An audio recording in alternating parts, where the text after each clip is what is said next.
Hello. Welcome to Media Queen TV, our 2025 series, episode 2. And we have two very special guests all the way from the UK today.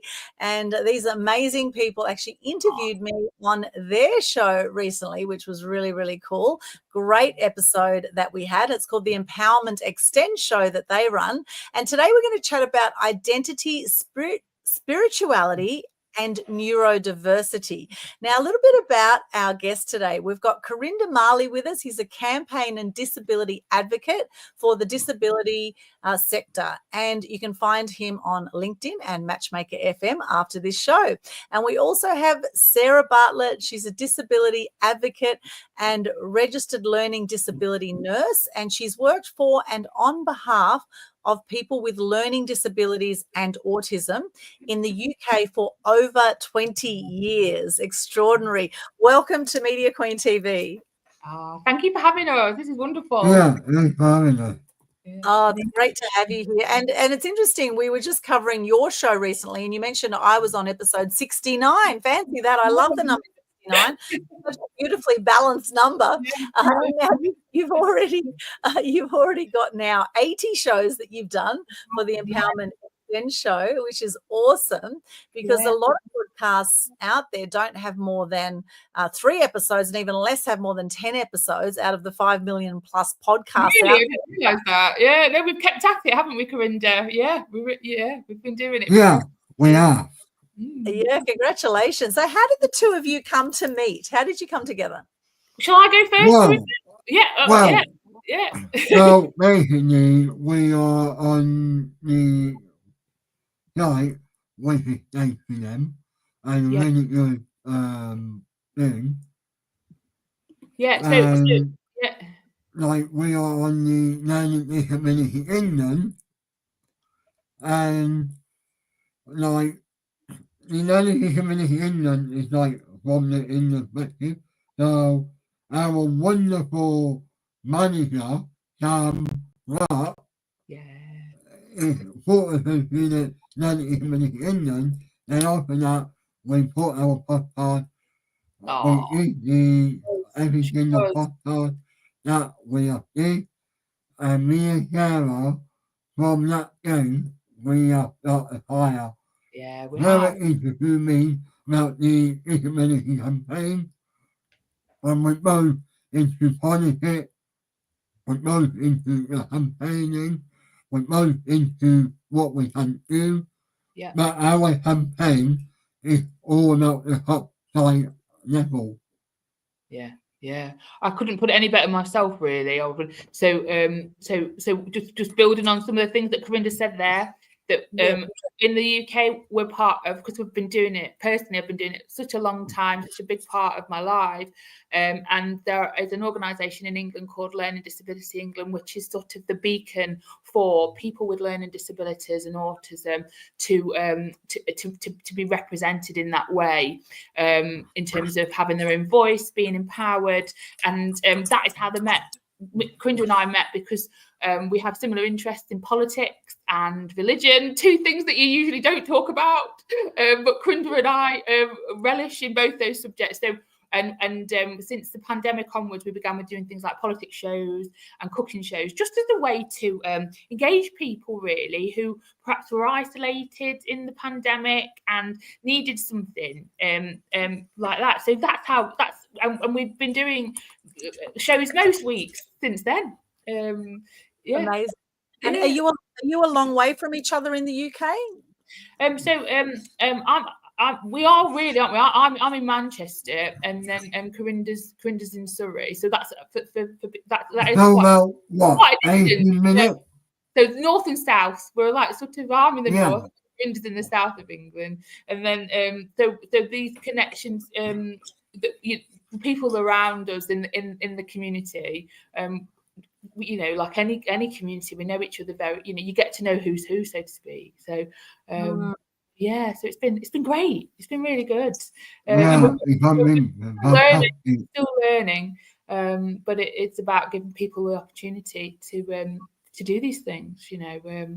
New for me, let alone if you've got barriers. So it is good. It's good. And Carinder represents people so well.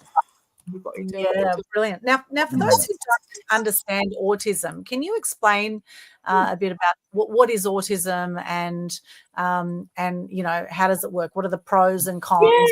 Yeah. I mean, gosh, I could go on forever about what is autism. And the first thing I'll say about anybody, whatever. No, Carinder knows I go on forever about it. So Carinder might jump in and say, please stop talking about autism, because I did want to. Essentially, the first thing, anybody new to autism, I sort of say, first of all, no two people are ever the same, whether you're autistic or not, is the first sort of protocol.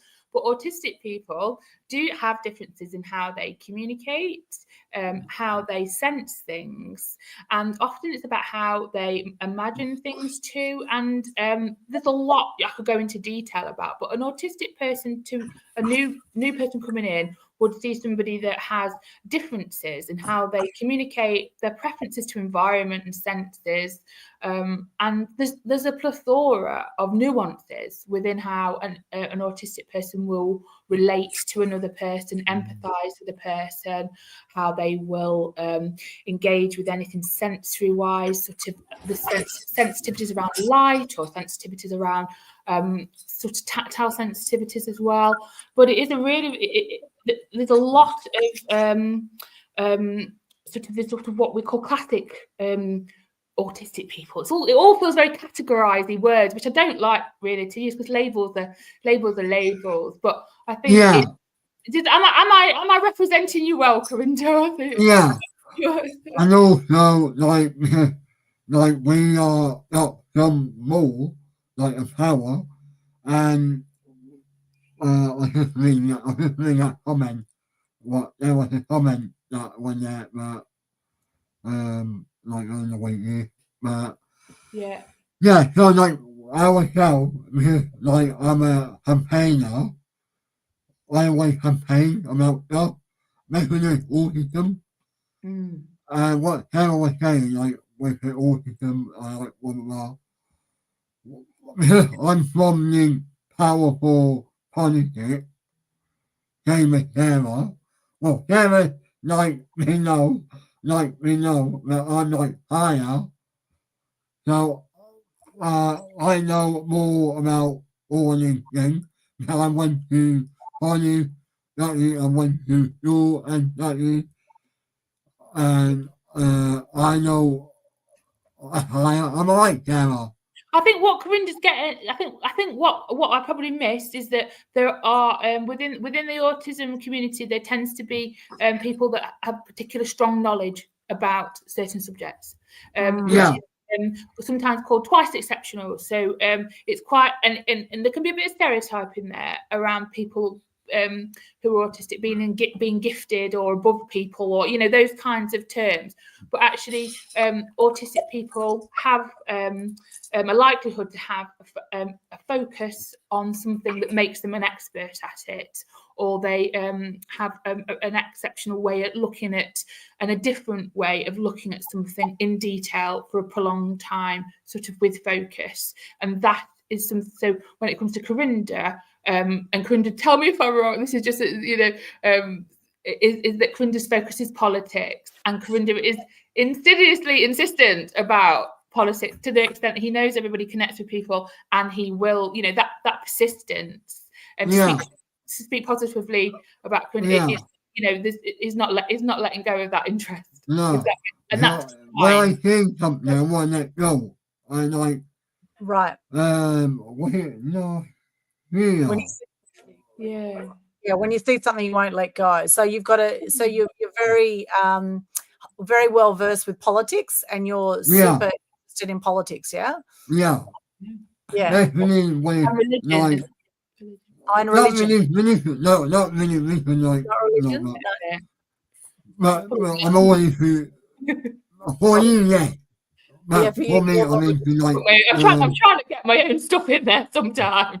Like for you, yeah, because like if I get into the politics situation, because I actually went to the parliament. I go to the parliament. Yeah. So Carinder, we have something in the UK called PMQs, so Parliament time on a Wednesday, and Carinder goes in person to that every Wednesday. So He's there every What's Wednesday. it stand for? PMQ. So that's Prime Minister's questions. Prime Minister's questions. Okay. Yeah. So is it UK politics particularly you're interested in, or is it worldwide politics? Worldwide.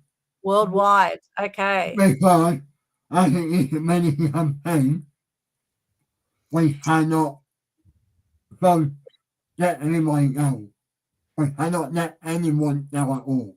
Yeah. So, in the mind, and Gary has told me if I'm wrong or not, we are specifically going ahead with hot and hot. So, what that means is, like, I'm also a doctor for campaign. I'm also a candidate for the disability. Yeah. And, like, when I see something wrong, like on the road, I straight away report it and say, look, you ain't got a pothole for wheelchair. Yeah. Why can't I fix it? So I straight away. Yeah.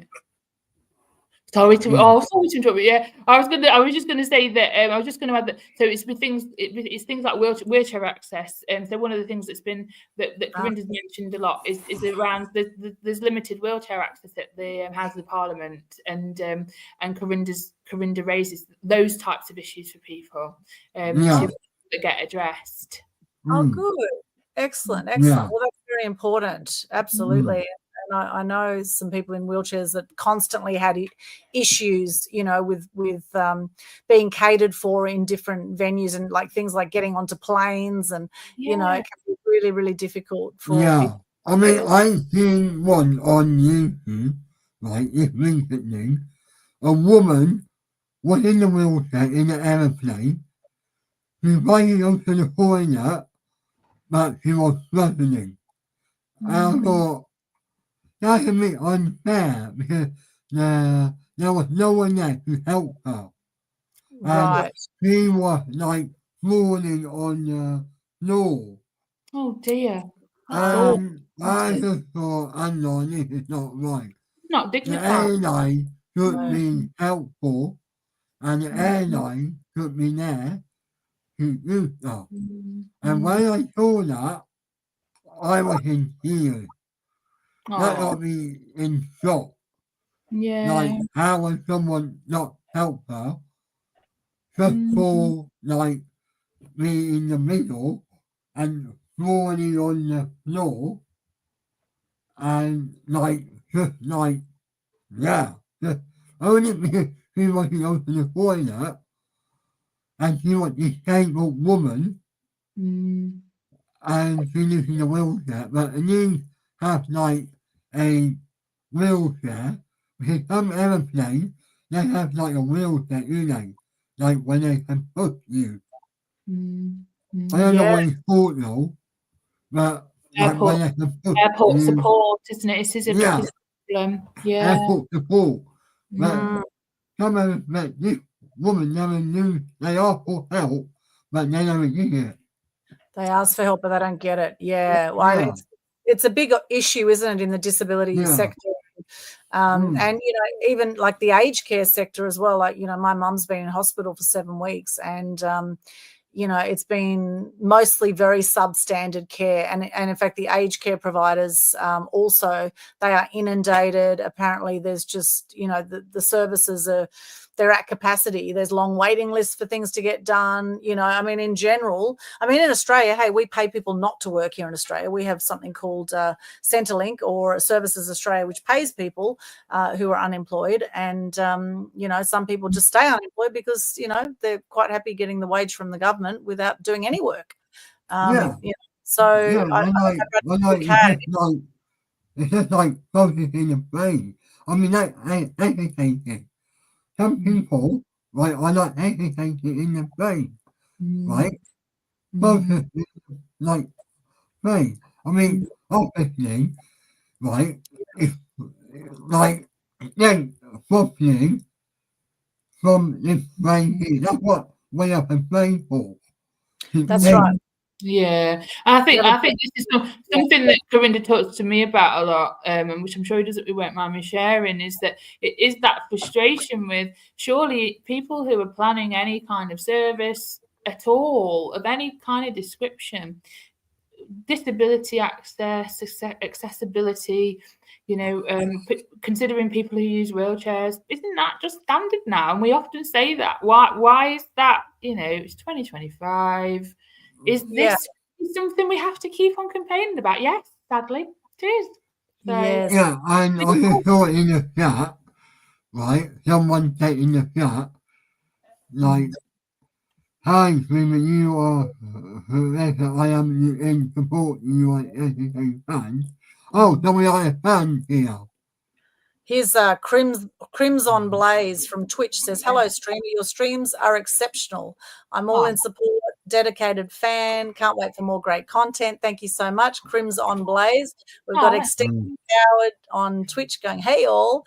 We've got Vignesh V's wondering, where is StreamYard? Well, we're streaming on StreamYard right now, Vignesh, and they are an American company, I believe, so it's a streaming company. We've also got hello to our Instagram people right now. We've got Priya Subawal, Keen Buckley, Will the Wizard, Lynn Shapiro, good to see you. Also on Facebook, LinkedIn, YouTube, wherever you're joining us from, welcome.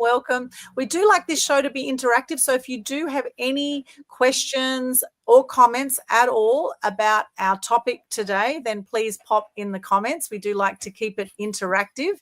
And we are talking today about a very interesting topic about identity, spirituality, and neurodiversity. So let's dig a bit deeper into this. What does this actually mean? Let's firstly look at identity. Okay, let's pull apart identity. What does identity mean to you? Let's start with Sarah here. So identity means like when we got our identity, like identity card or identify yourself. Because identify yourself. Many people need like knowing who you really are. That's so true, Carinder. Yeah. Because there's some false fake people pretending to be you, and like identity is like identify who you are. Yeah. The fact, in fact, the dictionary, Oxford Dictionary says it's the fact of being who or what a person or thing is. What is your identity, and who do you identify with? Like, it's interesting. Like, are you male or female? I mean, we've had all this sort of, confusion around, are people, it's interesting when Trump came in, he said, look, there's male and female, and that's it, right? One of the first things he brought in. It's a good thing to go into, talk about. Like from the sexual contention. Yes. But the way he said it felt like, okay, why can't you marry you? He said, like, I don't know, you let me roll Sarah. When I saw on the news, he said, like, male and male should not be married, and women and women should not be married. So it's really, so I would say, in terms of that, is not reflective of a contemporary way to see ourselves, is how I would perceive that. He's not. For me, it's going back in time. In terms of how a contemporary global community wants to talk about identity. Bringing in Carinder's interest in politics there to sort of link it.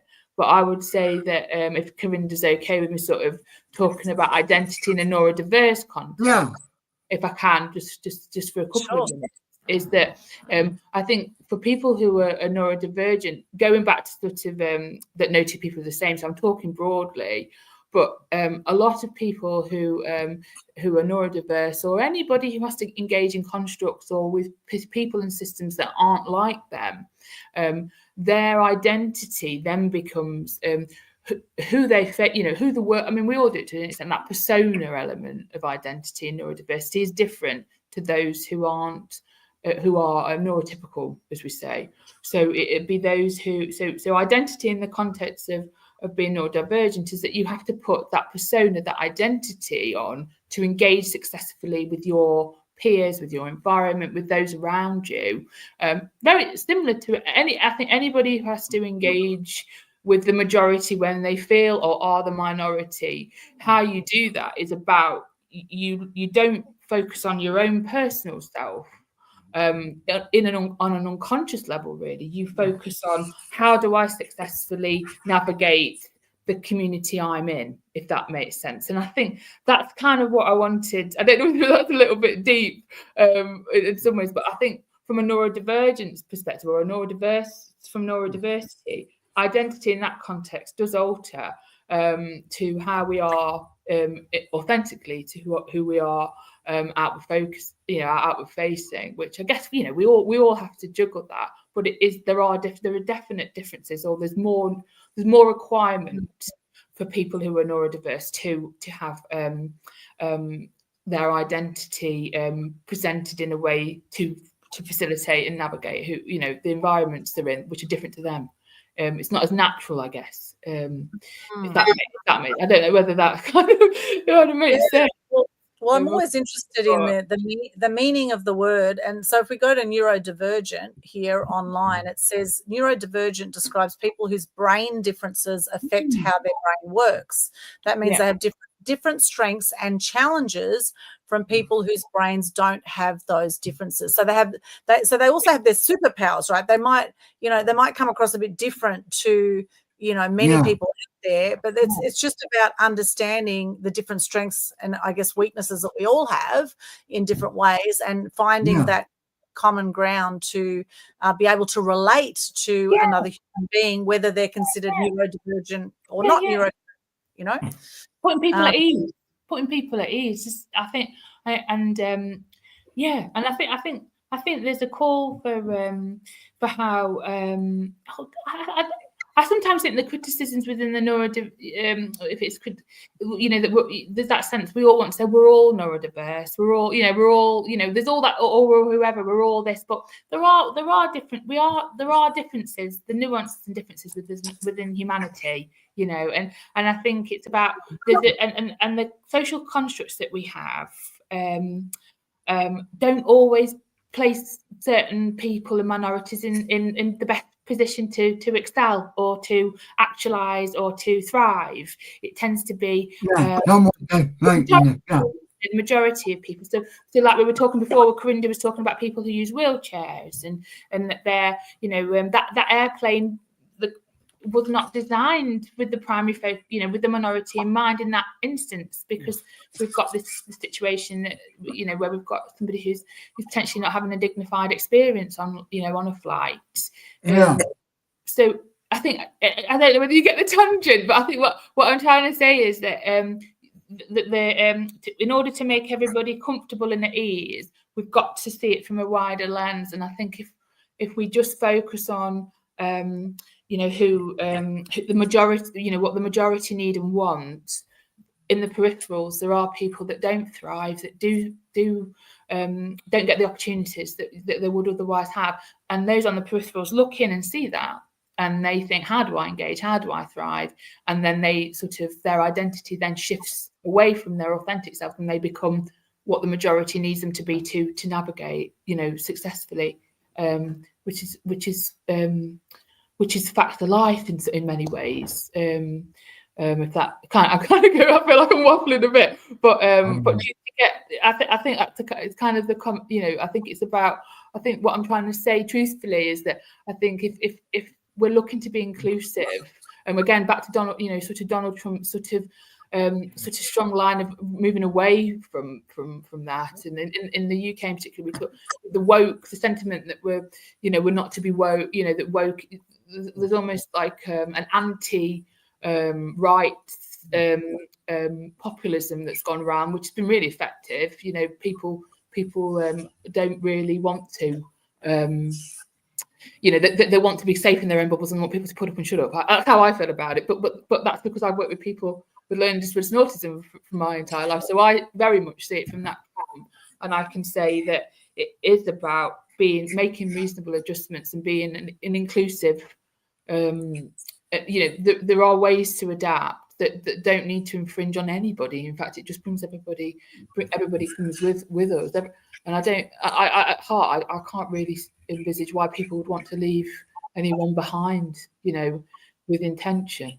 So that's, So I'm not, I mean, Donald Trump's talking about being anti-diversity and anti-inclusive is very, for me, from my camp, is very difficult. It's almost, impossible to hear. Sorry, I'm sure we'll be back. But yeah.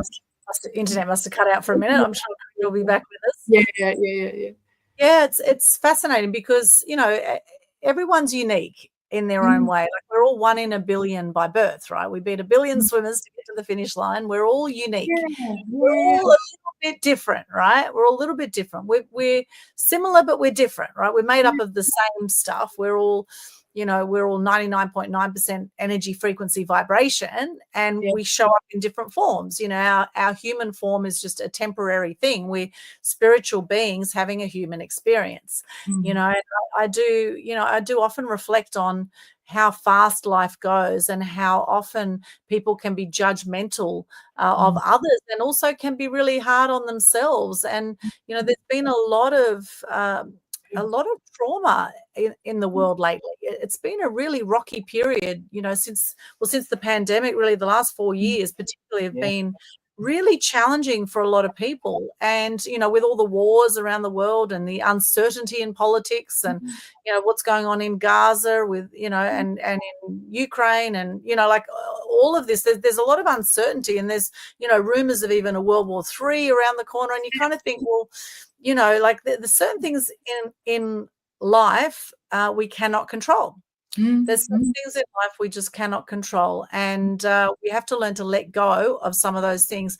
And I think also find it in our hearts to be open to learning about people, no matter how they come across, because everyone has their own challenges that they're dealing with, and everyone has their superpowers and their things that they're really good at, and everyone has things that they're not so good at. And and it's about learning acceptance and understanding, I think, is really important. No, I totally agree with everything you're saying. I mean, I think sometimes there's so much that can be misinterpreted when people sort of step out and talk about themselves and that they're neurodiverse, that they've got superpowers, or that they've got certain gifts or abilities. It can be quite divisive in itself, talking in that way, and often something that there is a slight communication difference between those who are neurodiverse and those who aren't, which can be misinterpreted and misconstrued a lot, particularly sort of, I guess, when a lot of us are communicating in the written word regularly, through social media platforms, things get lost in tone of voice, interpretation. Lots of words can have more than one meaning. And that's before we even get into sort of the different cultural or different languages that we've got across the world. So I think, and like you say, there's been a lot happen to a lot of us, hasn't there? There's trauma. There are so many. We talk about trauma more. I find people do talk about mental health more, which is fantastic. Or maybe that's just what I see because I'm in that space a lot. But that's how I think what I do see is that people do talk about mental health and trauma and the impact. And I think compassion, empathy, kindness, these things that are maybe potentially minimized in some before because they're not seen as particularly strong, being sensitive and being or that you can be, or that can be overbearing, or it can be too much. I think there's something to be said for boundaries and something to be said for people just finding comfort zones within those kinds of of ways to be empathetic and compassionate. But I think there's one of the things I always think about my own country, the UK, is that we've got a reputation for tolerance and politeness and patience, as our fundamental characteristics as a collective.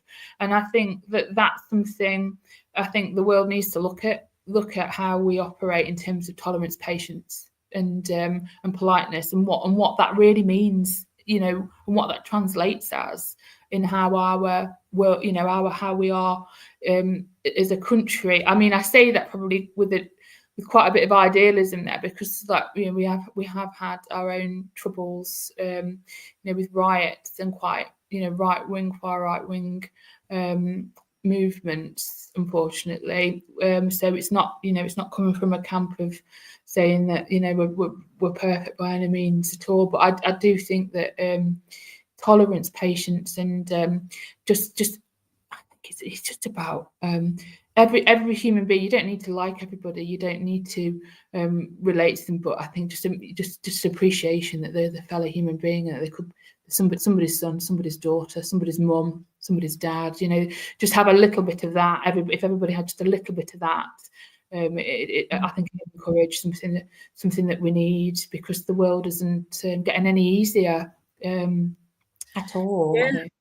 Yeah, and you know, hurt people, and healed people heal people. This is where it's so important to do the inner work, to find compassion and find that self-love. And I think the more self-love and kindness you have for yourself, the more you're going to have it for others.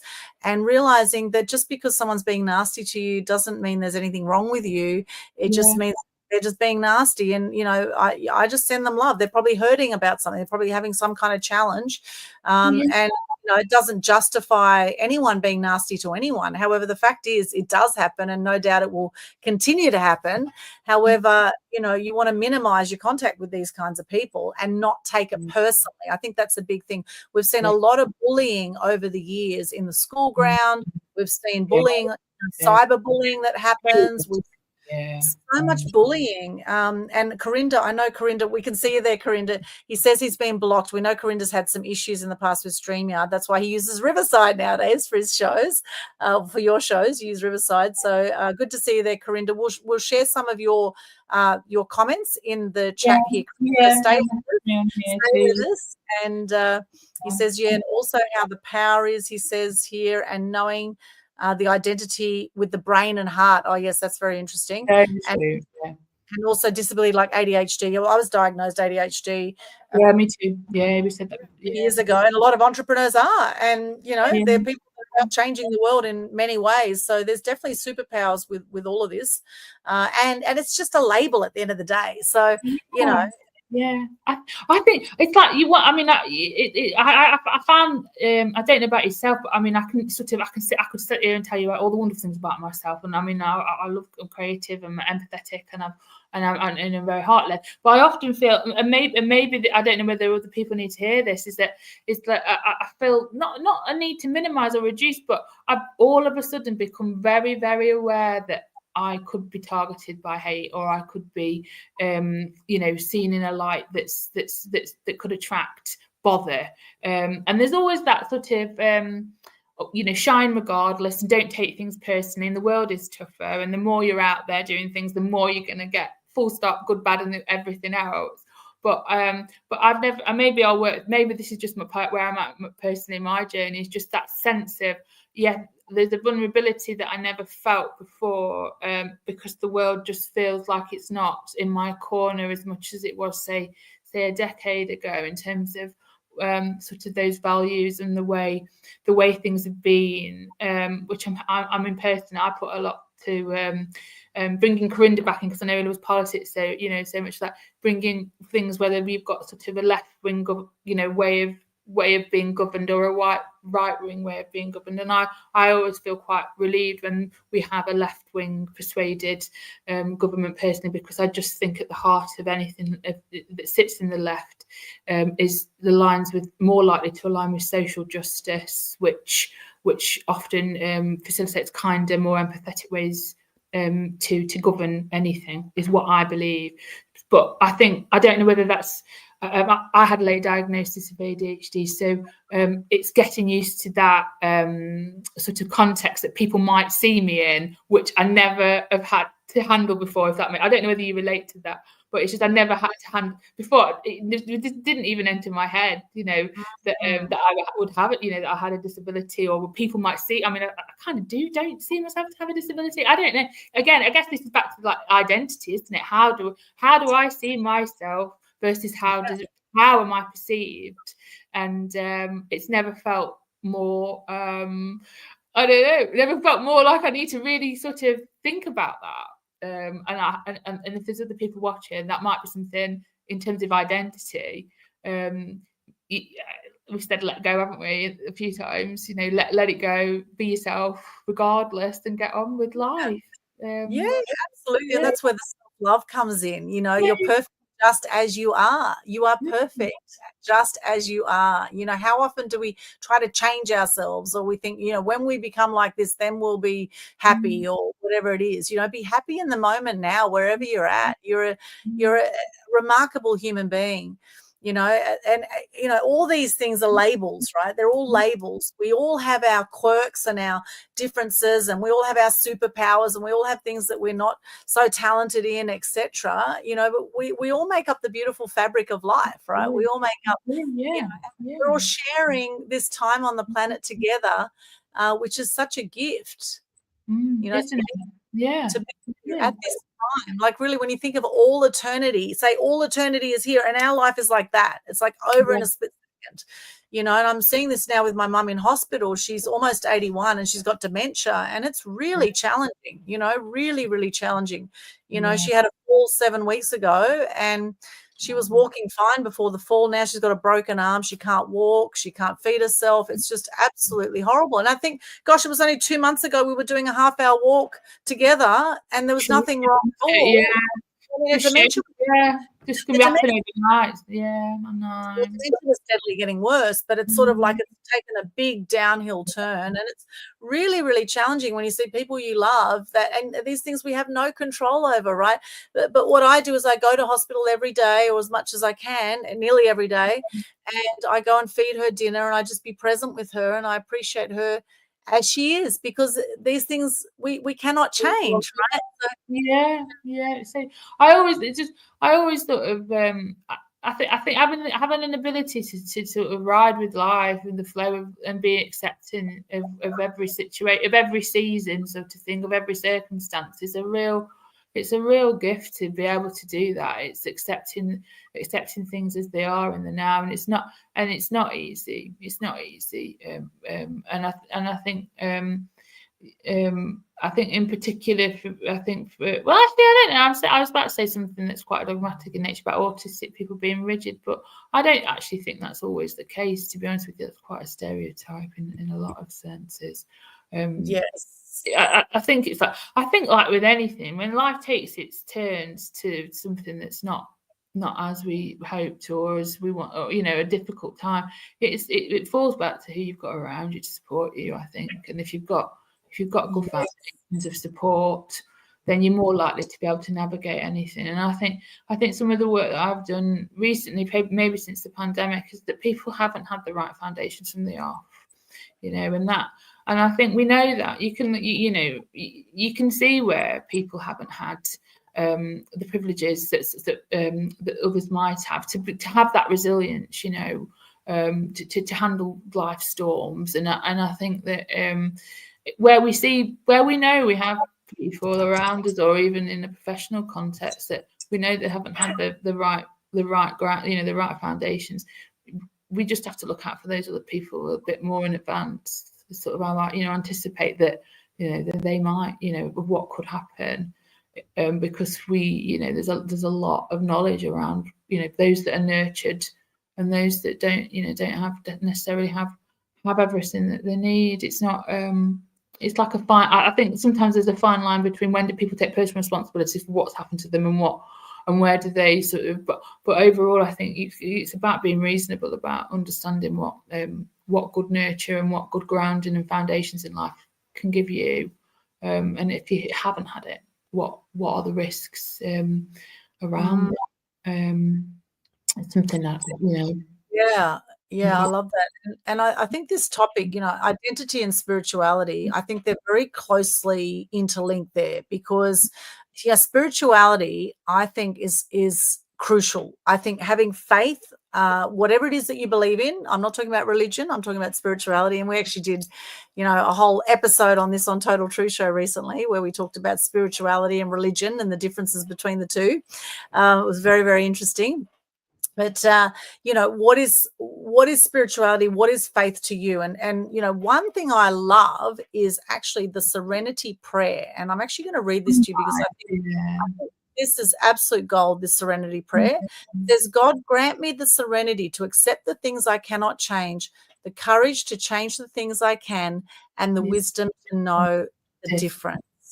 Now, if you continually bang your head against the wall thinking, I really want things to be different, and they're not, then maybe there's a reason for that. They say everything happens for you, not to you, right? Everything happens for you, not to you. And be committed, not attached. Be committed to what you want, and not attached to how that's going to look. I think that is really, really crucial, because the more we get fixated on how things should be, the more get thrown off course when unexpected things happen in life.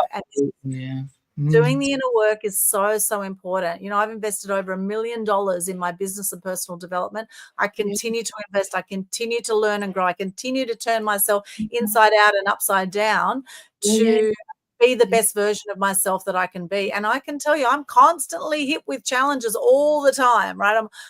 There's constantly curveballs happening in my life. However, I'm able to deal with it much more powerfully. The more resilience I have, the more kindness I have for myself, the more self-love I have, regardless of how I look right now, or regardless of how my business is right now, or regardless of whether I'm in a relationship or not right now, or regardless of all the things that society says we need to be happy, right?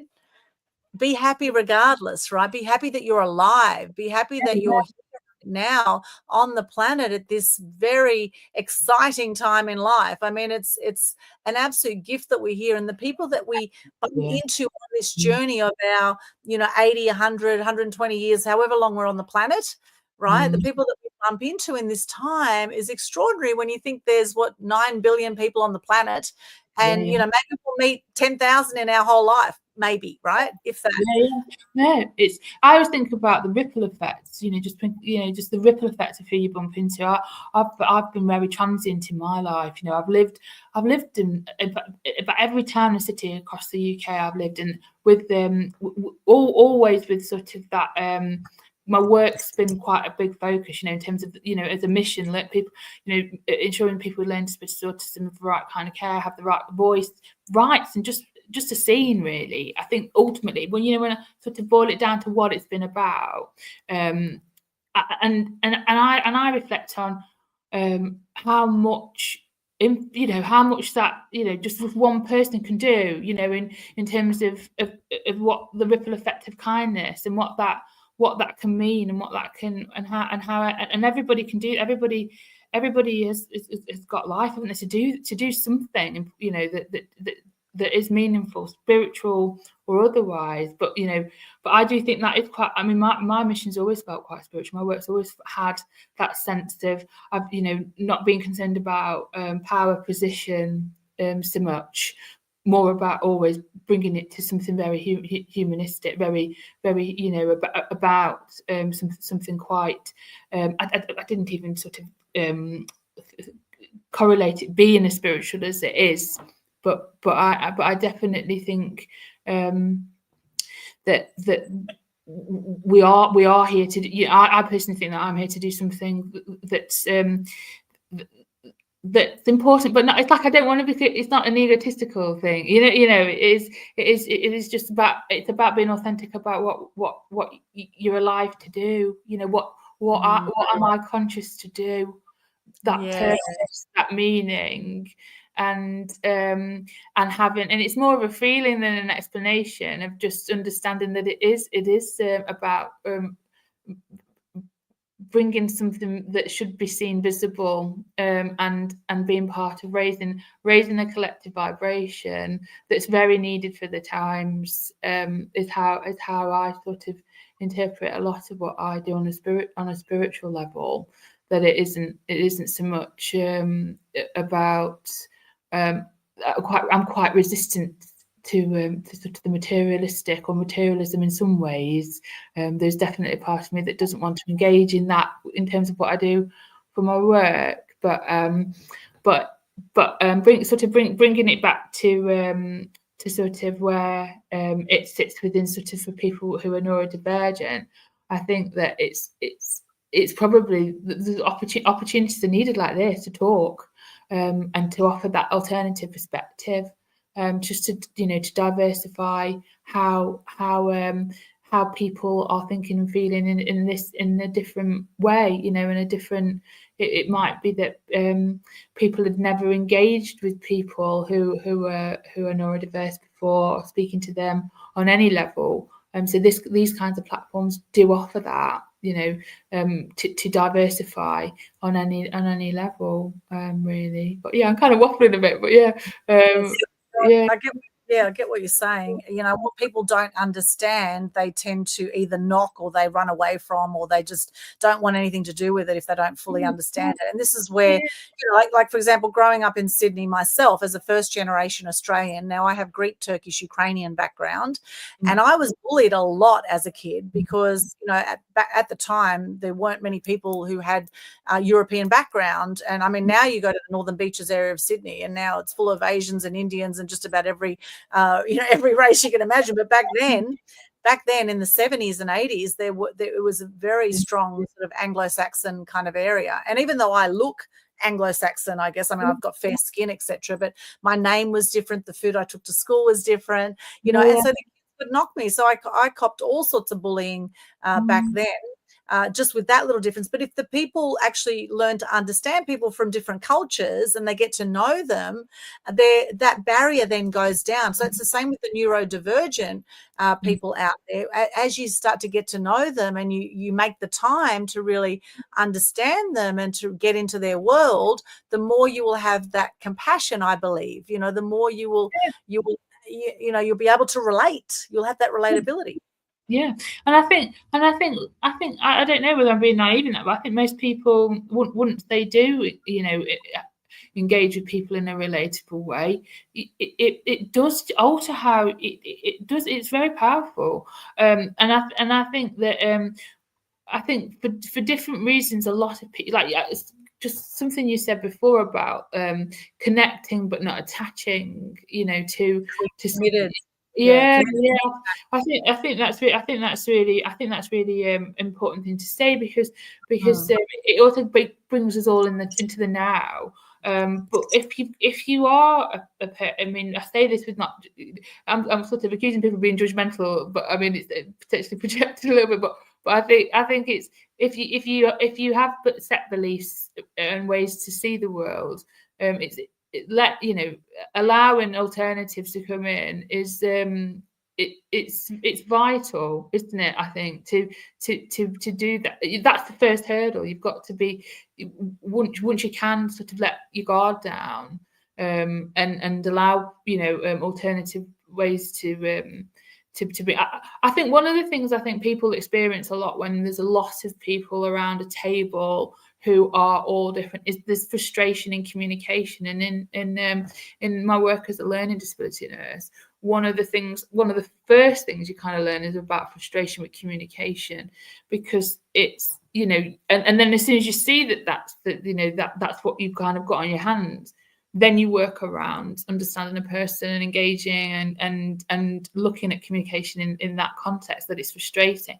So I think it's all, I think it's easier, isn't it, to speak with people who are like you than it is it does take more effort, more time, and it can be very frustrating for everybody and uncomfortable, which is a barrier in itself, that and the misinterpretation. And then if you think emotionally we can all be different too, so something that can rub a person up the wrong way could then become the barrier to how they then can engage with a person with a difference or with a disability. It really the crux does come down to not to take things personally and to stand back and see what's going on a little bit more. With diversifying generally.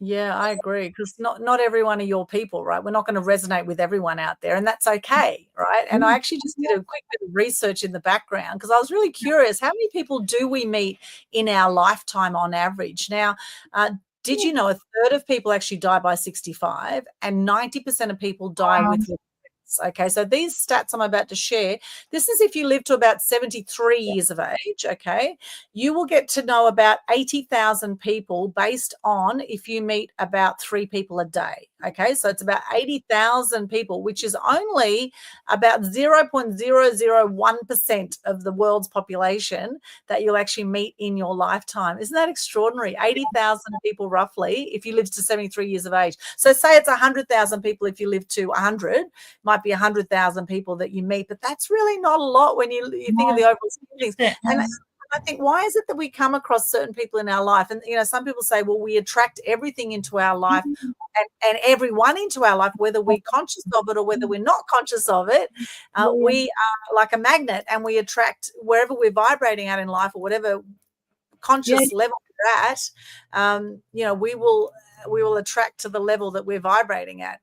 Scientifically, and I know that sounds a bit woo-woo probably for some of you. But I totally get it. Yeah, no, I'm woo-woo. So I know you do. I totally,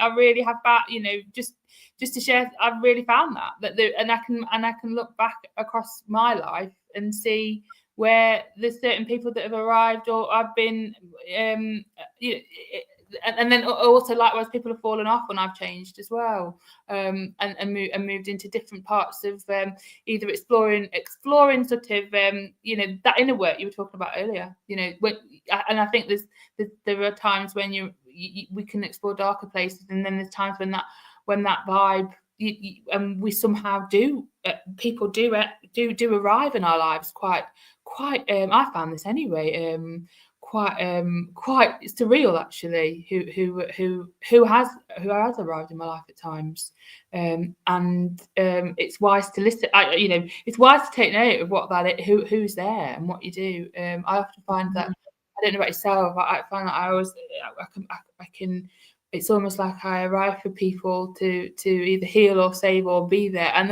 likewise I have others that do this, you know, the similar kind of person that I definitely do keep bumping into, and I found that because I've lived in so many different places, wherever I go, I can tell you that it's the same. The people that are around me are more or less the same types of people that were in my life, you know, 10 years ago, 15 years ago, 20 years ago.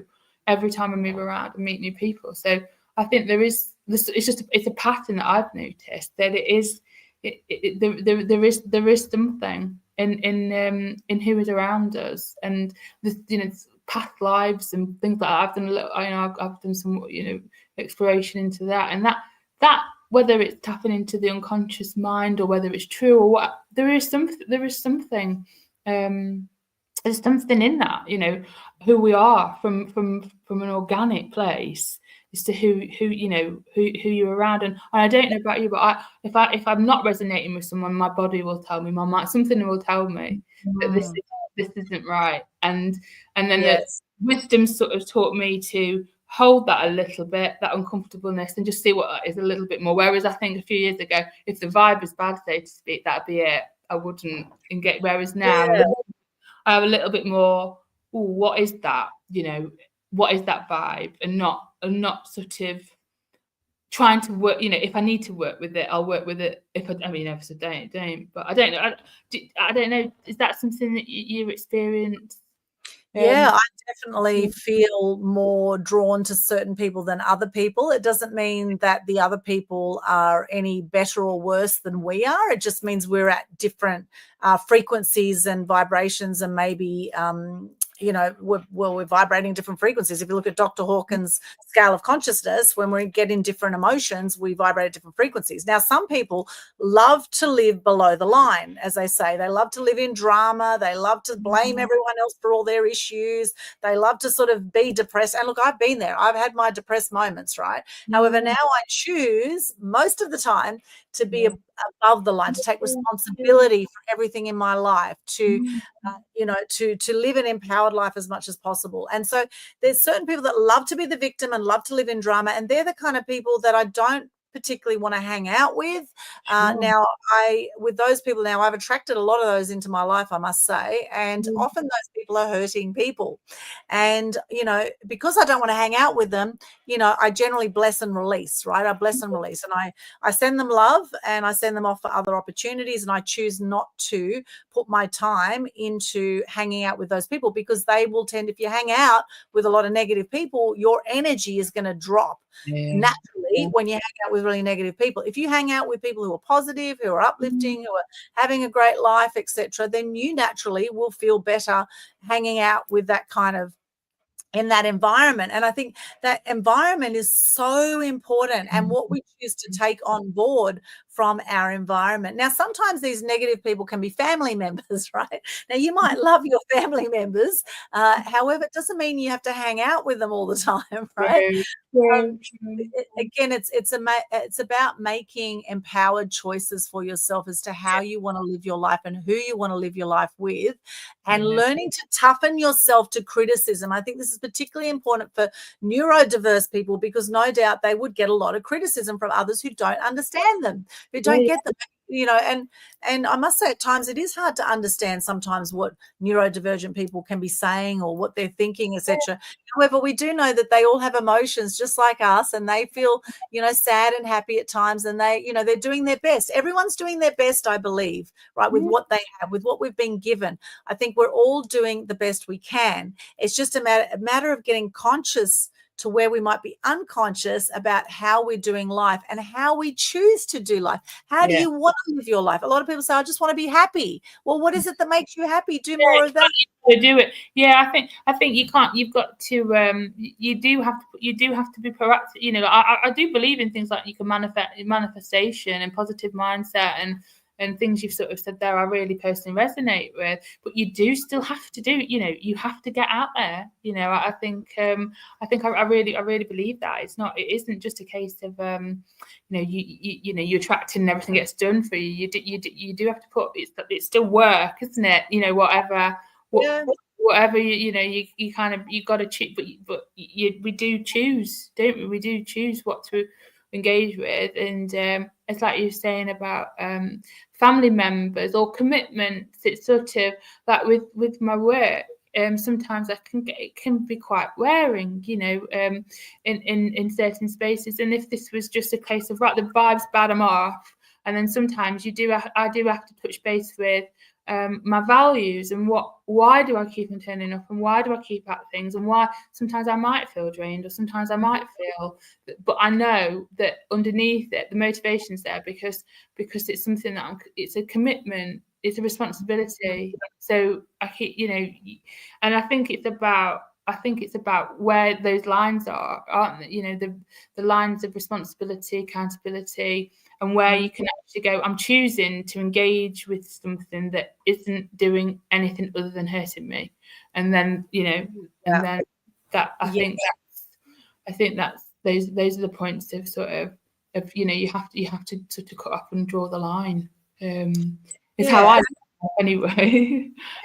And that commitment is really important. And look, we all get negative at times, right? However, there's a difference with living like 99% of your life negative and in drama, and maybe 5% of your life. Like, we all have our low times, and I think in those low times it's great to have great people around us who we can bounce off, or who we can share whatever our challenges are.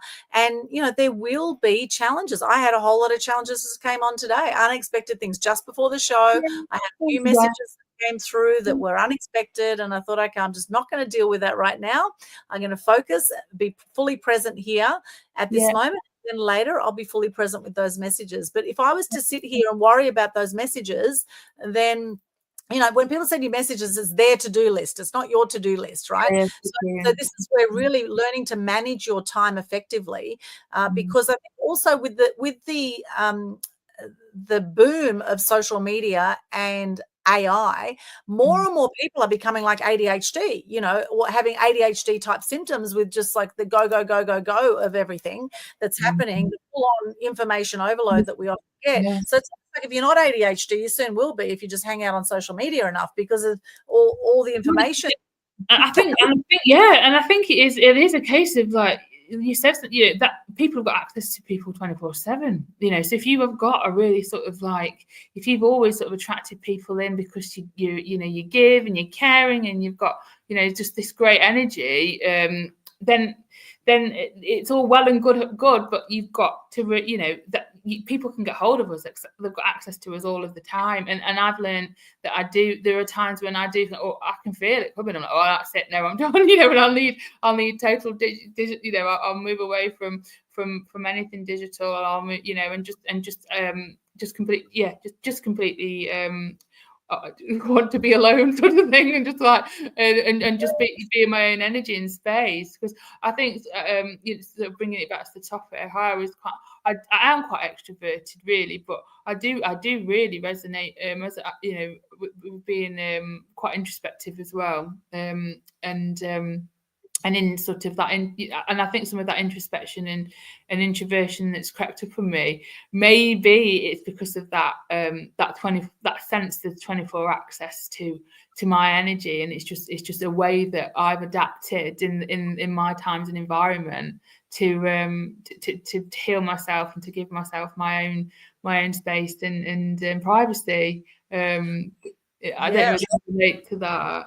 I think you have to now, because it is like, just because you've got Messenger and WhatsApp and people are bombarding you all the time, and if you don't actually make time for yourself, you go bloody stir crazy worrying about everyone's messages. And so I just think they can just wait. They can wait. Nothing's that urgent that I need to get back to them straight away. Generally, okay, occasionally there might be a really urgent thing I need to get back to straight away, but most of the time when someone messages you, it's their to-do list. That's a big thing to remember. It's a really good tip. It is a really good tip, because I think I'm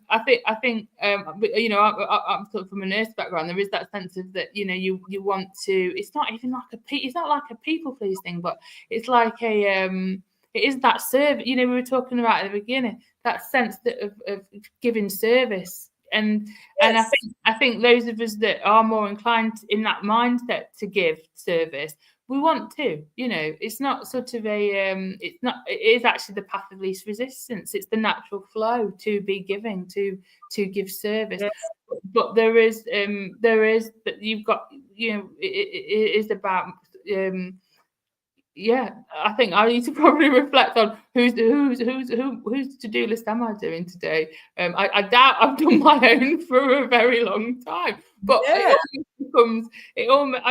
almost becomes a I don't know, like that brings something in as well. If you are continually sort of that mindset of it's a bit sort of like the favour bank, I used to call it, or it's a sense of, if you're always giving abundantly yourself, then there is something in that abundance. If you're in that giving space, it has helped me over the years to keep that sort of more positive, higher vibration personally. It's only when I have to sort of put my boundaries in, or people sort of impose a way that you need to put more boundaries in, you need to do more for yourself, you need to do more self-care, you need to do this, you need to, and it's kind of when I start to do that, my energy actually sort of, I don't know, I'm just sort of saying it's like a relatable thing that I don't know, that I think my natural least resistance is to be of service to others. Fantastic to be of service. There's no greater purpose than to be of service. But I must say, after 40 years in the media, I burned out. I was such a people pleaser, and I was working such ridiculous hours as a journalist that I literally burnt out. And if I didn't make the time for myself, I would not be the person I am today. And so nowadays I make time for self-care. Today I went into the ocean. Today I actually played some table tennis with my dad. I went and saw my mum in hospital, and I got work done in around that. These are all really important things to me, to make the time for exercise and for self-love and self-care. I meditated today, and I don't feel guilty about it, because that's me filling my own cup up. And when I fill my own cup up, I can show up more as well. And we are in a time where people expect instant, instant responses to things, right? We've got, with all the robots and everything instantly responding, people expect instant responses nowadays. They do. If someone really wants to work with you, or they really have some question for you about something, then they'll wait. They'll be patient. They'll wait. They'll understand that you'll get back to them when you can get back to them. You know, like we have to honor ourselves, and you have to toughen yourself to criticism because it's going to come. And if you get on board, you're going to end up an emotional wreck. So just criticism comes, you just send them love, it bounces off, deal with things in a kind and polite manner. You can be direct and you can be polite without being nasty. Okay, so let's all exercise a little bit more kindness in 2025. That would be really nice.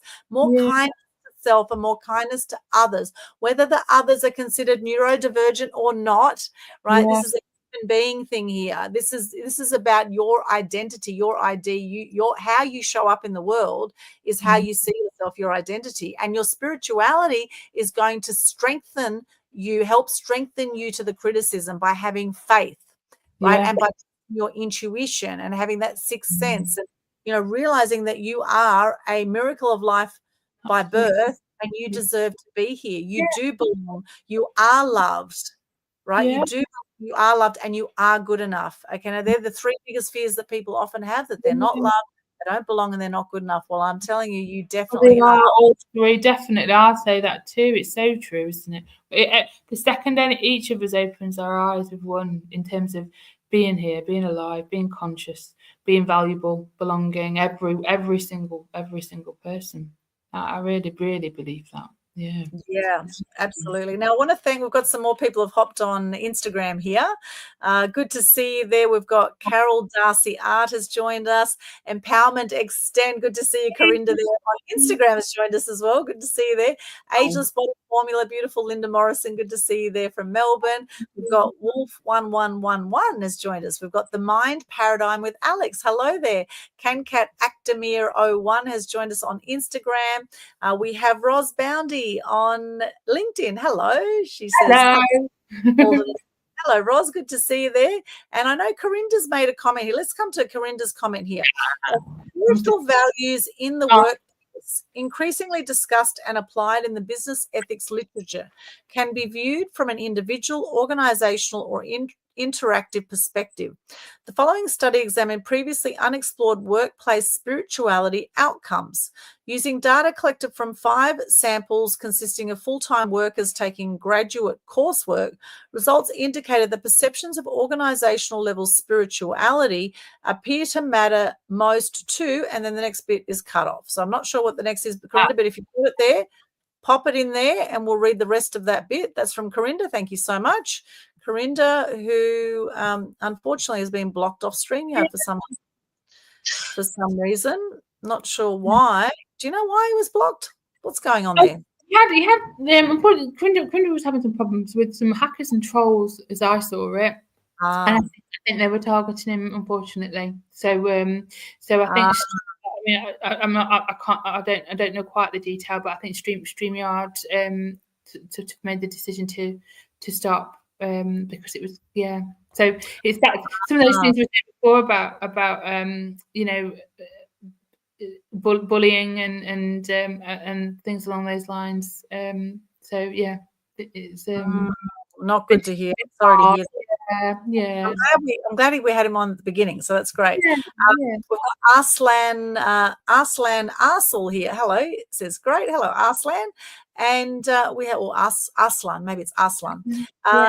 Extend Empowered. We've got Carinder again saying identity politics has been popularly criticised both from the political right as a kind of special pleading and from the political left as a diversion from the imperatives of the class struggle. But even if in own terms, identity politics has raised some significant problems that do not seem capable of easy resolutions. Perhaps the most fundamental issue here is that of essentialism. That is, the tendency to generalize about the members of a particular group and assimilate them to a singular identity. This approach runs the risk of fixing identity, for example, in terms of people's biological characteristics or their historical origins, and ignoring their diversity. It neglects the fact that people have multiple dimensions to their identities. Yes, good. dimensions to their identities and may well resist having to select one that will override all the others.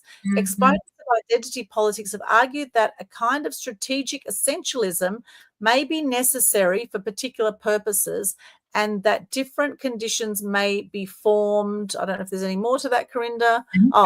Maybe formed. Yeah, I'm not sure if it goes on from there. It says here, and knowing the identity of the brain heart. If there's more to add to that, Carinder, just add it in there at the bottom, and we'll add that in later. So for those joining us live right now, let us know, what do you think of this topic? What are your thoughts about identity, spirituality, and neurodiversity? They're quite big words, aren't they? Identity, spirituality, and neurodiversity. Really deep, they're deep concepts. They are quite deep, and I do love this topic because we identify by our names, don't we? Which are often given to us. However, I come back to spiritual beings having a human experience, and from dust to dust, as they say. We do know that the minute we die, our bodies do become lighter. And so our spirits definitely do go somewhere. We're not quite sure where exactly, but they do go somewhere. Hello there. Vine Health has joined us. Good to see you on Instagram.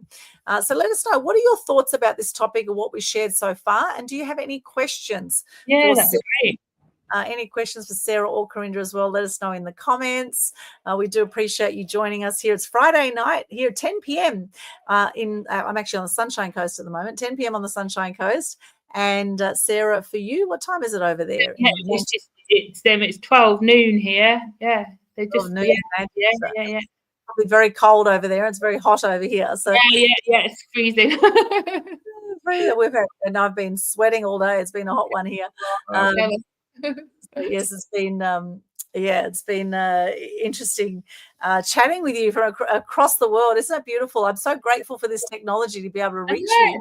It is amazing, isn't it? I mean, it's just brilliant that we can, and that there must have been a vibrational energy there that definitely so much she's saying resonate. I really resonate with. It's and it mirrors a lot of I think people who, like we were saying, it's been a difficult time for people, and it's nice to speak to people. People seem more open to talk about spirituality and these kinds of topics in a broader way, really, which is really, it's great. We're hoping to demystify. Right? Make it every day. To talk about. The more understanding we have, the more acceptance we have, I believe. We all have our differences. We're all unique individuals, and yet we're all so similar in many ways as well, right? We all generally go to the bathroom, we have showers, we have connections, friend connections, etc. So really it comes down to, how do you want to live your life, really, at the end of the day? And what does living a full life look like to you? And I'd love to put this question out to our viewers and our listeners right now. What does a full life look like to you? What does identity, spirituality, and neurodiversity mean to you? Have you been impacted by identity, spirituality, or neurodiversity in some way? And if so, how has that impacted you? I'd love to hear from you in the comments. Sarah, is there something else you'd like to share about this, about maybe some tips on how people can sort of relate or find ways to relate to people who might be considered neurodiverse? What are some other tips around that? Yeah, I think it is about finding opportunities to engage with people. I think some people don't talk about it openly, and those that perhaps don't, or you have an inkling that somebody might be neurodiverse. I think it's just about having making time to have a conversation, and how to do how to engage with somebody who might be communicating differently to yourself. so it's quite broad, but I guess it would just depend upon the circumstances. And I think if you're in a workplace environment, or if you're in a university or college environment, I think just being nice. And I know it sounds so trite, but just be open. I've always found that, generally speaking, if you are open, kind, nice, friendly, smiling, warm, those kinds of attributes, it really does help every kind of person to open up a little bit, to be themselves. And I think one of the things over the years I've learned to be inclusive of others is it's a bit of being authentic, and it's about being patient, and it's about being warm in your demeanor. I think so you're sort of you're being a welcoming to someone, and just being, again, if there's something you take the wrong way, just being patient, having a little bit of time to work through something that you might take the wrong way, and just be empathetic, really.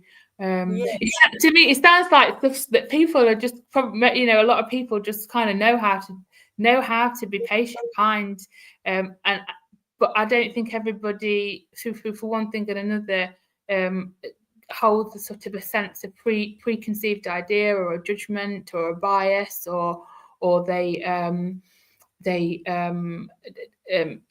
don't associate with. I found, there's quite, people don't associate with certain people sort of mentality, or that kind of there is a little bit of that social hierarchy that does creep in for many reasons. And I think it's about understanding the context that a lot of people either don't recognize that social hierarchy, or how you might, and what that means to that person on an individual basis, and engaging with them in that sense. But it's very nuanced, and it's but generally speaking, I think, be it warm, friendly, open, and supportive, and non-judgmental, the biggie, really.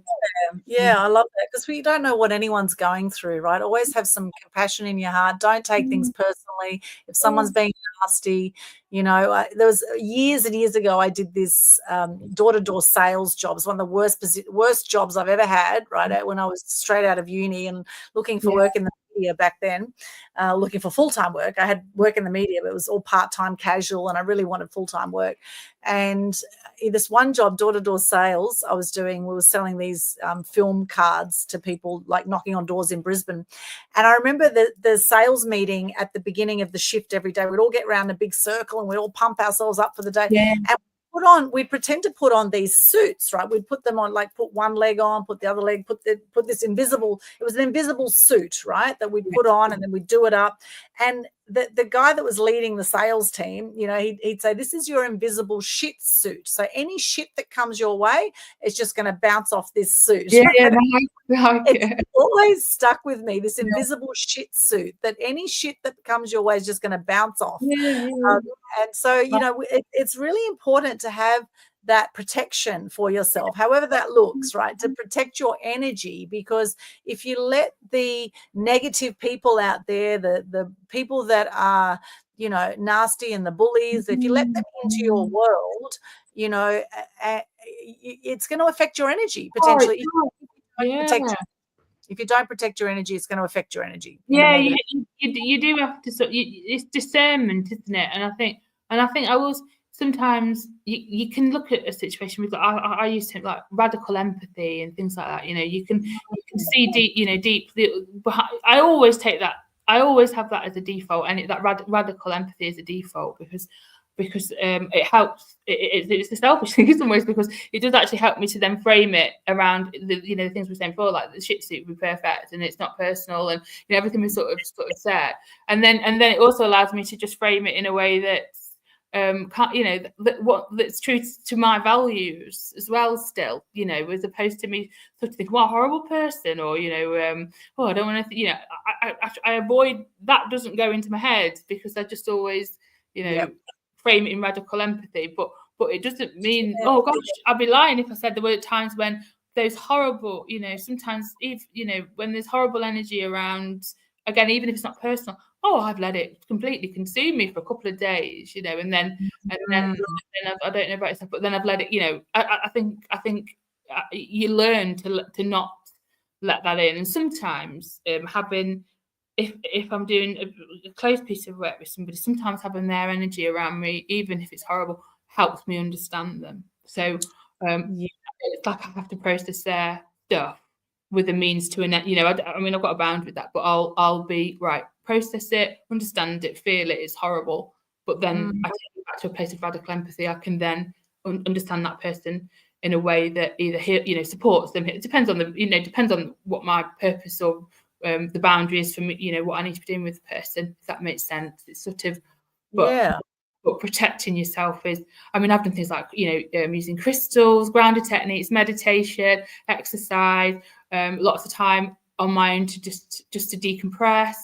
Yeah, you name it, that all of that kind of usual sort of stuff that I think a lot of people who are this way inclined, you know, do every day to keep on the, you know, to keep your feet on the floor, grounded, so to speak. Radical empathy, that's a beautiful thing. And, you know, and there's times, you know, no matter how much meditation, spiritual work, prayer, etc. that I do, there's times that I am a little bit shaken sometimes by people's energy, or sometimes by certain comments that are like left of center, or really nasty things that can come across. And we saw a lot of it through COVID, right? Through this whole period, we saw a lot of online nastiness with keyboard warriors with really nasty comments. And look, if someone has a different opinion to you, please be kind, because people make up their decisions about what they believe to be true from what they know, and I'm sure everyone's doing the best they can. There's no need to be nasty just because someone doesn't agree with you. So there's been many people that I have blocked off my social. They're just out of line. They're out of, you know, you can be kind and represent a different opinion to someone else without being nasty, and you know, nastiness I will not tolerate. Definitely. And I think, you know, sort of with some of the things that Carinder has experienced, and there's another gent, Thunny as well, who's similar. And I think I always say, anybody who's got the time to sit and post nasty comments to anybody, but in particular anybody who has a difference or a disability, is you've got to instantly think, what on earth is going on with that person? And bringing it to a place of radical empathy. I'm not saying, you know, send the cavalry in necessarily to support them, but what is going on behind? What's happening behind? What's happening with that person? Because they're obviously having to. They're venting something, aren't they? Or there's an anger, or there is. I mean, the teenagers and kids having, you know, being kids. I mean, I'm not supposed to see, but I think they're developing their emotions and who they're around. You know, we don't know what's compounding around that individual to make them, you know, have to channel this sort of anger or hate in that way towards another person, because it's not something that if, you know, the things we were talking about before, you know, we're conscious, you know, we're born miracles, aren't we? We're conscious for a reason. It's amazing. Why are you wasting your time venting hate towards people with disabilities? Yes. You've got 65 years. Don't do that with your time. You know, it's really like, it's just simple. And if you are doing that, what a waste. What a waste. Oh, yeah, what a waste of energy. I mean, if life is energy and you're wasting your energy being negative to other people, well, just bloody get over it. You know, be kind and be direct. You don't have to be nasty to anyone. And most likely, if you're nasty to others, you're nasty to yourself as well. So that's something to look at for yourself. You know, I mean, what kind of life do you want to lead? You know, you want to be miserable for the rest of your life, or you want to actually make the most of life? And personally, it's about, I believe, going from a place of fear to a place of love, having love for self, love for others, being kind to self, kind to others. And the highest vibrations, of course, on Dr. Hawkins' scale of consciousness, for those who want to see that, it's in the Conscious Community Global Facebook group. Now, love and above is where we want to be. Ideally, 528 hertz is where we're vibrating at when we're in love. The very lowest one is shame at 20 hertz. Okay, so just idea. Anger is at 150 hertz, okay, and fear, they're very low vibrations. So you want to get to love and above, 528 hertz for love. Then we've got joy and gratitude at 540 hertz. Then we've got peace at 600 hertz, and then enlightenment at 700 hertz. And this is where spirituality comes into it, because often people are very well connected to source energy, God energy, you know, whatever it is for you. I do believe it's the one universal energy we're tapping into. I think religion gives it a whole lot of different stories and names. But, you know, whatever that is for you, tapping into that source, that infinite, the collective oneness, super conscious, that, you know, that is within and around and all of us, the more we can tap into that and have faith in that, you know, it is a remarkable world. It's you know, I often share on my social media, I share beautiful pictures of nature and animals, and, you know, what we focus on will grow, right? And if we just take a moment and just appreciate nature and just, you know, really connect with it, with a bird or with a cat or a dog, or, you know, connect with nature, with animals, and soon you see how remarkable the world is, you know, connect with other human beings. And, you know, we never know when we're going to see someone again, right? We went to table tennis today and we just got news that another guy had died, right? He was there just 2 weeks ago, fine, perfect health, has a fall, dies instantly. I mean, it can happen to anyone at any time. Now, this guy was 79 years of age. That's not that old, really, and he was fairly healthy, you know. And you know, news today, another one gone, another one bites the dust, right? And this is the thing. We never know when the last time will be to see people, and how significant do you get over things that really are not worth being significant about? Yeah, I think I think there's one thing aiming your energy and anger at certain thing, you know.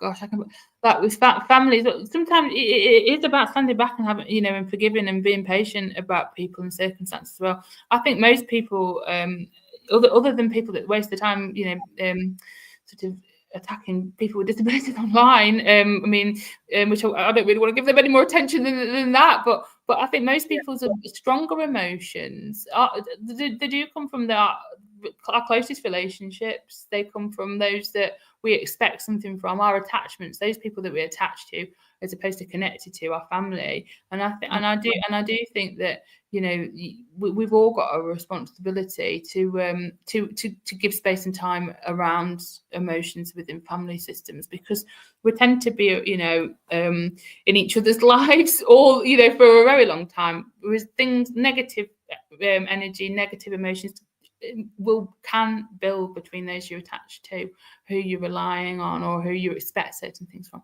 And I think it is about just, you know, the family systems that we all belong to, and just being, you know, it is that they are what they are, sort of thing. It's an acceptance of that is part of the deal of having you know, people that you're either close to or not sometimes. I think there's obviously balances in there. Like, it's quite a general advice, but I think there are times when family members do have to sort of you know, if they want to remain connected to people, they do have to find space. There's a compromise, I think, in God, I need to get that off my chest. I think it's quite a relatable thing, though. You know, sort of having to, you know, the family systems having to compromise and work through the challenge. You know, work through emotional challenges that can present. It's like it's not always easy to run along smoothly, you know, with everybody. No. So expect, you know, life is a roller coaster ride. You know, you're going to have your highs and your lows. You're going to sometimes feel like you're going round circles. Sometimes we're going to feel like we're going backwards. Sometimes we need to slow down to speed up, right? And more so than anything, what I've realized in my 51 years on the planet is the more that I tune in, the more that I slow down, actually, the more that I actually speed up with the results that I get in life, with what happens in life. It's tuning in to what really lights me up, what really gives me joy, and limiting everything that doesn't give me joy, or that doesn't bring me joy. And no one else can make you happy, of course, right? It's an inside job. Happiness is an inside job, right? And so what is it that when you're doing that thing, What is it that you just feel so alive and you feel so happy? And for me, one of the things is swimming in the ocean. That's one of my favorite things to do, is swim in the ocean. I love doing these shows. I've done 1,400 videos I have on my YouTube channel now. And, I love it. I love doing this. And it actually gives me energy. Here I am at 10:20 at night here. Yeah. And, here we are doing an amazing show and impacting all the beautiful people that are tuning in right now. We've got Fresher Insights has joined us. Jinx or JNX 0001 has joined us. Hello, good to see you there. Thank you so much, everyone who's joined us live today. We will start wrapping up shortly. Is there anything else you want to say about our topic today, Sarah? Identity, spirituality, and neurodiversity. I think overall, I think what the things that we've discussed, is about a sense of openness and intuition, and also we've talked a lot about patience and tolerance and being open, haven't we, to people's differences and different views and different ways they see the world, and just standing back a little bit and just I think like on a broader sense, that you said before, slowing down to see things in context, and I think if you're lucky enough to have neurodiverse people around in your life, and then it's an opportunity to understand somebody who potentially sees the world different from yourself, which I think is wonderful. Yeah, it's beautiful to have such diversity in the world, right? And I know there's some people with autism that is like genius mathematicians. I mean, some things that they can do are extraordinary. Oh yeah, that I used to do things like beat the calculator. I used to sit and do that. That used to energize me. Beat the calculator, and there's no some people. It's just things. It is quite a stereotype, but it is amazing. It is something. I know a lot of people who can do that, and it is such an. I've always been in awe of that. People with those types of skills and the memory. People. I didn't mention that before, but people who are autistic with memories are just sort of like fascinating. Dates, times, numbers. If a certain subject, it's just there. And the visual memories, or having a photographic memory. I've met a lot of people who do have that. It's just amazing. It's like it's really incredible. It's really incredible to be around it. I can't imagine anyone would want to hate on it. It's just a horror. I see it as such fondness. Being around autistic people energizes me. I don't. Yeah, I love it. Sounds like you've met your calling there, Sarah, with what you're doing. Yeah, that and art. So that's I think. Yeah, it's beautiful. I love it. Now, Sarah, do you have a favourite quote or motto that you live by that you'd like to share with us? Oh gosh, I can't without taking reference of my phone. But I think that there are so many. There are so many quotes because I'm quite the quote person, of sharing on social media, and it's just I think for me it's just the one that stands out, and I think this it's be the change. I can't remember who it was. It might be Mahatma Gandhi. Yes. Be the change that you want to see in the world, and I think the things that we've said about you can't wear your shit suit, and things are going to happen to you, but from an inner place you can control that, and you've just got to whatever you really believe in, be a good at be exemplary as much as you can to what that is, and I think I find a lot of happiness in that. But yeah, Mahatma Gandhi, there you are. Yeah, I love that. That's one of my favorite quotes as well. I love the Mahatma Gandhi, be the change you want to see in the world. Love that. And now we have your website here, empowered-extend.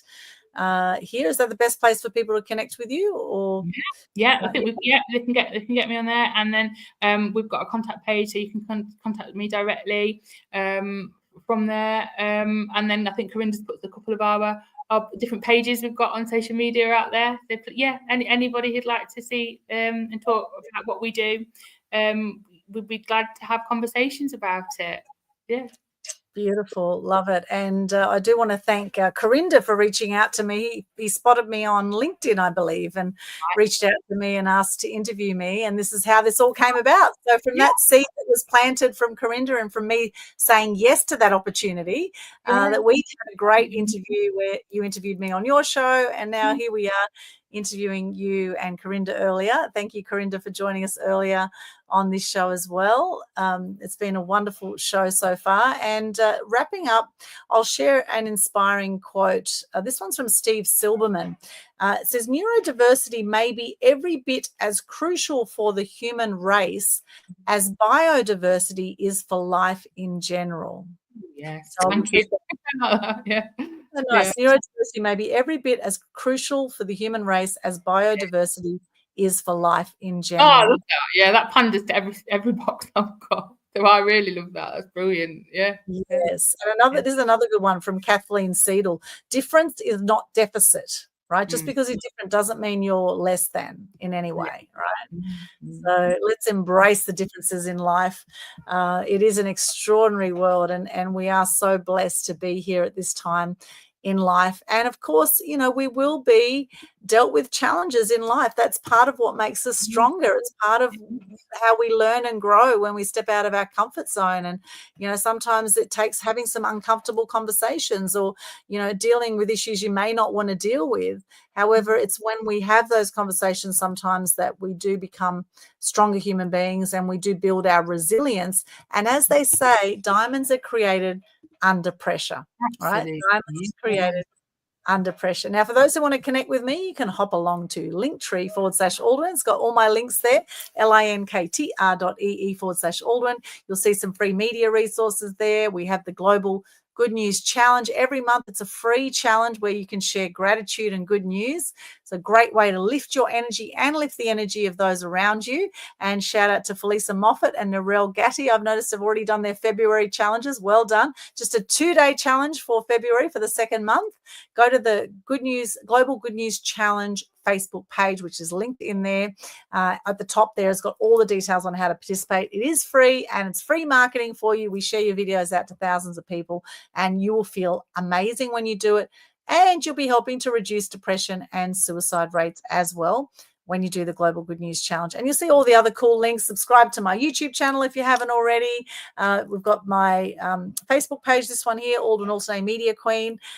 Just check that one out as well. And all my other links. Check out our Spotify, etc. Lots of links in there. Great to stay connected with you. Vanessa has just joined us. Good to see you there. Or VNA Sash has just joined us. Yeah. Hello on Instagram. Thank you so much if you have joined us live here today on Instagram, Facebook, LinkedIn, YouTube, Twitch, X, wherever you've joined us. Thank you so much. This will also go up on BitChute and Rumble after this, Spotify as well. Any final words you'd like to share, Sarah? Oh, just thank you so much for your good self for the opportunity to come on and talk about things that are just so meaningful that don't always get talked about. So just thank you. Thank you very much. It's been a wonderful opportunity. It really has. Thank you. Thank you, Sarah. It's been amazing. Thank you so much for the great work you do. So important. I'm sure you light up the lives of neurodivergent people every day. So well done. Well done on that. And blessings to everyone tonight. Have a beautiful day or night wherever you are in the world. Be seen with the Media Queen. We'll be back with more amazing Media Queen TV episodes for you soon. Stay tuned. See you soon. Thanks, Sarah. Thanks, Carinder. Bye. See you.